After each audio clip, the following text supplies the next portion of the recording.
Thunder Thrills here! Today I'm ranking the coasters at Holiday World. This is a great park, and if you guys have watched my reviews, you probably already know the rankings of the coasters in this park. So let's get into this list. At number 5, we obviously have Howler. This is just a kiddie coaster, but this is a very janky kiddie coaster, and it wasn't even fun for a kiddie coaster. At least coasters like Spacely Sprocket Rockets are smooth. This coaster was just incredibly janky and is the worst kiddie coaster I've ever ridden. At number 4, we have the Raven. This is a borderline family coaster to me, and there is nothing that makes this special, and while it's fun enough and having good laterals here and there, it's not enough to make a great ride in my opinion.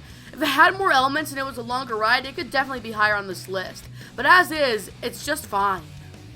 Next up is Thunderbird. This is a very fun wing coaster with very fun elements, the highlights obviously being the 0G roll and launch. Those elements were insanely fun and I loved them both times we rode this. The thing about this coaster is that the near-miss elements are very underwhelming. They don't have the same feeling as X-Flights, as on X-Flights you feel like you were going to crash and die, which is why I mostly prefer X-Flight. This coaster doesn't have the same wow factor as the two coasters ahead of it do. This was just a really fun coaster.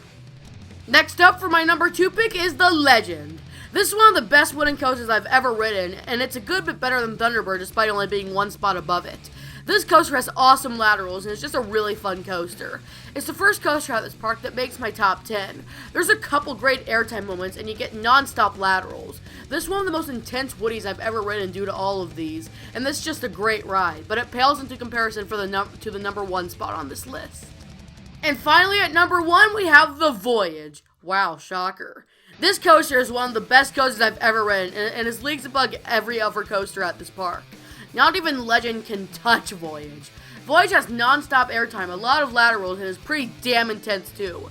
This coaster makes my top 3 and is easily one of the best coasters I've ever ridden. No other coaster at this park will even come close to this thing. This was my list of all the coasters at Holiday World. I hope you all enjoyed the video, and please subscribe everybody!